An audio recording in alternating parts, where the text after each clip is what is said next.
ओम श्री साई नाथाय नमः। श्री साई सच्चरित्र अध्याय 18 व 19 भाग 1। श्री हेमाड़ पंत पर बाबा की कृपा कैसे हुई और श्री साठे और श्रीमती देशमुख की कथा। उत्तम विचारों को प्रोत्साहन, उपदेश में नवीनता, निंदा संबंधी उपदेश और परिश्रम के लिए मजदूरी। ब्रह्म ज्ञान हेतु लालायित एक धनी व्यक्ति के साथ बाबा ने किस प्रकार व्यवहार किया, इसका वर्णन हेमाड़ पंत ने गत 2 अध्यायों में किया है। अब हेमाड़ पंत पर किस प्रकार बाबा ने अनुग्रह कर उत्तम विचारों को प्रोत्साहन देकर उन्हें फलीभूत किया तथा आत्म उन्नति व परिश्रम के प्रतिफल के संबंध में किस प्रकार उपदेश किए, इनका इन 2 अध्यायों में वर्णन किया जाएगा। पूर्व विषय। यह तो विदित ही है कि सद्गुरु पहले अपने शिष्य की योग्यता पर विशेष ध्यान देते हैं।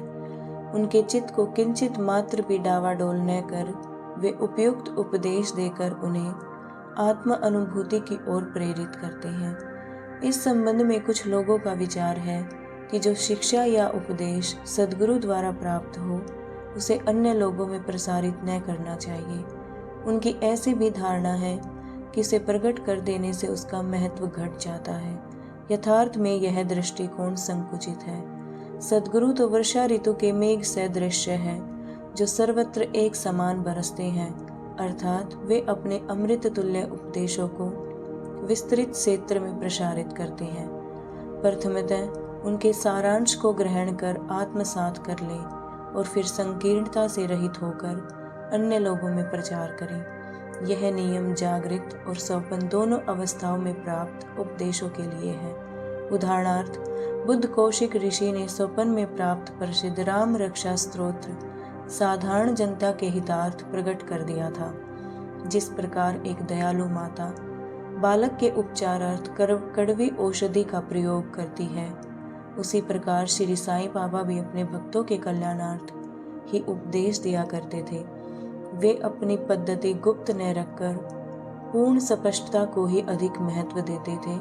इसी कारण जिन भक्तों ने उनके उपदेशों का पूर्णतः पालन किया वे अपने ध्येय की प्राप्ति में सफल हुए। श्री साईं बाबा जैसे सद्गुरु ही ज्ञान चक्षुओं को खोलकर आत्मा की दिव्यता का अनुभव देने में समर्थ है।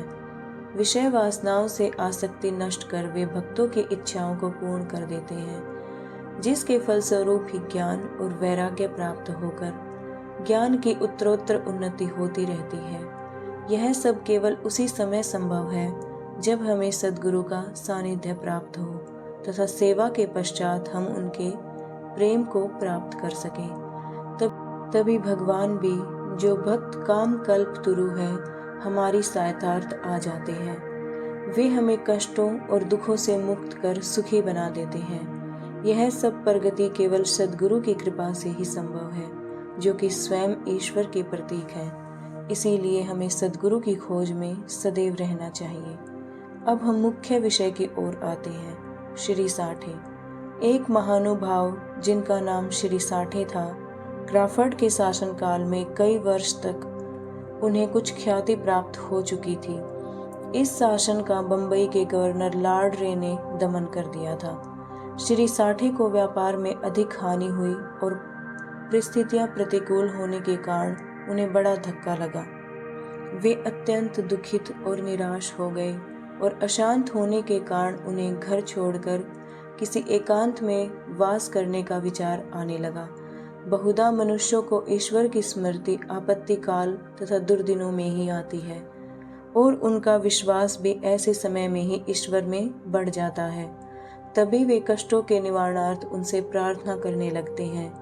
यदि उनके पाप कर्म शेष न रहे हों तो भगवान भी उनकी भेंट किसी संत से करा देते हैं, जो उनके कल्याणार्थ ही उचित मार्ग का निर्देश कर देते हैं। ऐसा ही श्री साठे के साथ भी हुआ। उनके एक मित्र ने उन्हें शिरडी आने की सलाह दी, जहां मन की शांति प्राप्त करने और इच्छा पूर्ति के निमित्त देश के कोने कोने से लोगों के झुंड आ रहे हैं। उन्हें यह विचार अति रुचिकर प्रतीत हुआ और वे शिरडी गए। बाबा के सनातन पूर्ण ब्रह्म दीप्तिमान निर्मल एवं विशुद्ध स्वरूप के दर्शन कर उनके मन की व्यग्रता नष्ट हो गई और उनका चित्त शांत एवं स्थिर हो गया। उन्होंने सोचा कि गत जन्मों के संचित शुभ कर्मों के फलस्वरूप ही आज मैं श्री साईं बाबा के पवित्र चरणों तक पहुंचने में समर्थ हो सका हूँ। श्री साठे दृढ़ संकल्प के व्यक्ति थे, इसीलिए उन्होंने शीघ्र ही गुरु चरित्र का पारायण प्रारंभ कर दिया। जब 1 सप्ताह में ही चरित्र की प्रथम आवर्ती समाप्त हो गई, तब बाबा ने उसी रात्रि को उन्हें एक सौपन दिया, जो इस प्रकार है। बाबा अपने हाथ में चरित्र लिए हुए हैं और श्री साठे को कोई विषय समझा रहे हैं तथा श्री साठे सम्मुख बैठे ध्यान पूर्वक श्रवण कर रहे हैं। जब उनकी निद्रा भंग हुई तो सपन को स्मरण कर वे बहुत प्रसन्न हुए। उन्होंने विचार किया कि यह बाबा की अत्यंत कृपा है, जो इस प्रकार अचेतन अवस्था में पड़े हुए उनको जागृत कर उन्हें गुरु चरित्र का अमृत पान करने का अवसर प्रदान हुआ। उन्होंने यह सपन श्री काका साहिब दीक्षित को सुनाया और श्री साईं बाबा के पास प्रार्थना करने को कहा कि इसका यथार्थ अर्थ क्या है और क्या 1 सप्ताह का पारायण ही मेरे लिए पर्याप्त है अथवा उसे पुनः प्रारंभ करूं। श्री काका साहिब दीक्षित ने उचित अवसर पाकर बाबा से पूछा कि हे देव, उस दृष्टांत से आपने श्री साठे को क्या उपदेश दिया है? क्या वे पारायण सप्ताह में स्थगित कर दें? वे एक सरल हृदय भक्त हैं, इसीलिए उनकी मनोकामना आप पूर्ण करें। और हे देव, कृपा करके उन्हें इस सपन का यथार्थ अर्थ भी समझा दे। तब बाबा बोले कि उन्हें गुरु चरित्र का 1 सप्ताह और पारायण करना उचित है। यदि वे ध्यान पूर्वक पाठ करेंगे तो उनका चित्त शुद्ध हो जाएगा और शीघ्र ही कल्याण होगा। ईश्वर भी प्रसन्न होकर उन्हें भवबंधन से मुक्त कर देंगे। इस अवसर पर श्री हेमाड़ पंत भी वहीं उपस्थित थे और बाबा के चरण कमलों की सेवा कर रहे थे। बाबा के वचन सुनकर उन्हें विचार आया कि साठे को केवल 1 सप्ताह के पारायण से ही मनोवांछित फल की प्राप्ति हो गई, जबकि मैं गत 40 वर्षों से गुरु चरित्र का पारायण कर रहा हूँ, जिसका परिणाम अब तक न निकला।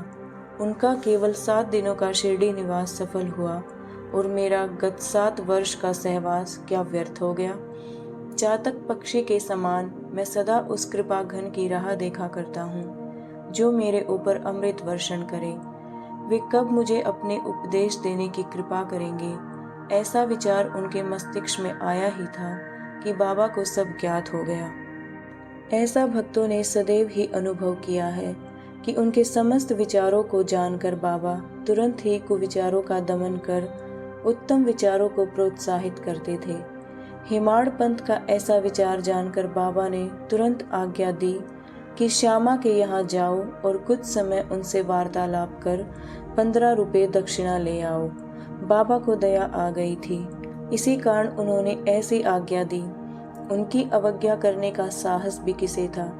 श्री हेमाड़ पंत शीघ्र श्यामा के घर पहुँचे। इस समय श्यामा स्नान कर धोती पहन रहे थे। उन्होंने बाहर आकर हेमाड़ पंत से पूछा कि आप यहाँ कैसे? जान पड़ता है कि आप मस्जिद से ही आ रहे हैं तथा आप ऐसे व्यथित और उदास क्यों हैं? आप अकेले ही क्यों आए हैं? आइए, बैठिए और थोड़ा विश्राम तो करिए।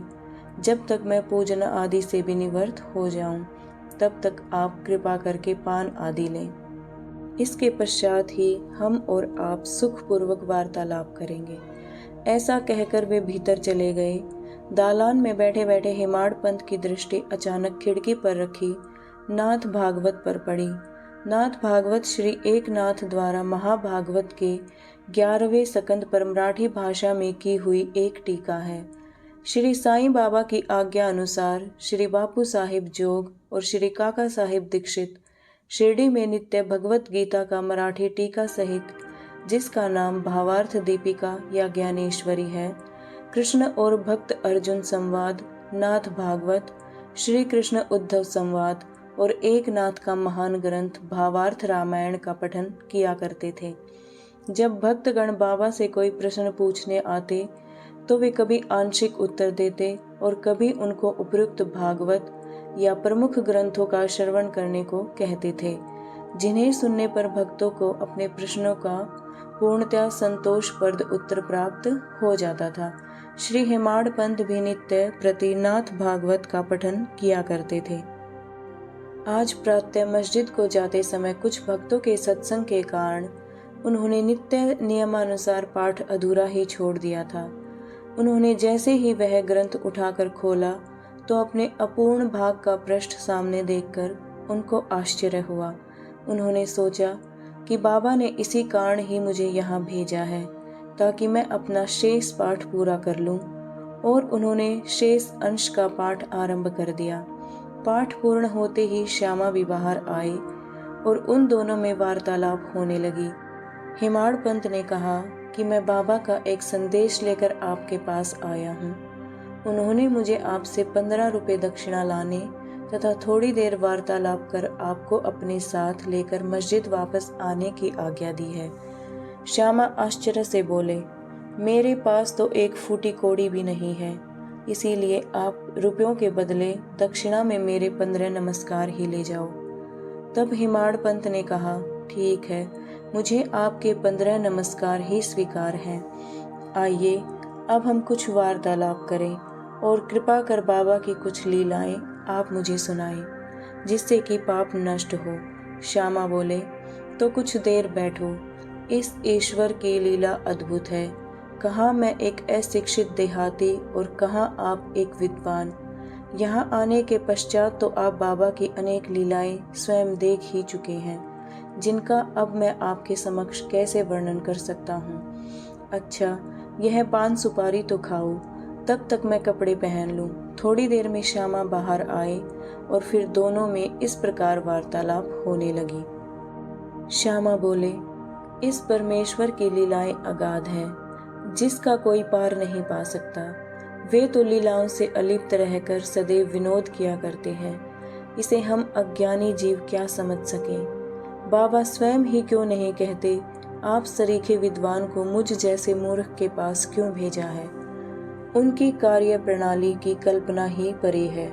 मैं तो इस विषय में केवल इतना ही कह सकता हूँ कि वे लौकिक नहीं हैं। इस भूमिका के साथ ही श्यामा ने कहा कि अब मुझे एक की स्मृति हो आई है जिसे मैं व्यक्तिगत रूप से जानता हूँ। जैसी भक्त की निष्ठा और भाव होता है, बाबा भी उसी प्रकार उनकी सहायता करते हैं। कभी कभी तो बाबा भक्त की कठिन परीक्षा लेकर ही उसे उपदेश दिया करते हैं। उपदेश शब्द सुनकर साठे के गुरु चरित्र पारायण की घटना का तत्काल ही स्मरण करके हेमाड़ पंत को रोमांच हो आया। उन्होंने सोचा, कदाचित बाबा ने मेरे चित्त की चंचलता को नष्ट करने के लिए ही मुझे यहाँ भेजा है। फिर भी वे अपने विचार प्रगटने कर श्यामा की कथा को ध्यानपूर्वक सुनने लगे। इन सब कथाओं का सार केवल यही था कि अपने भक्तों के प्रति बाबा के मन में कितनी दया और स्नेह है। इन कथाओं को सुनकर हेमाड़ पंत को आंतरिक उल्लास का अनुभव होने लगा।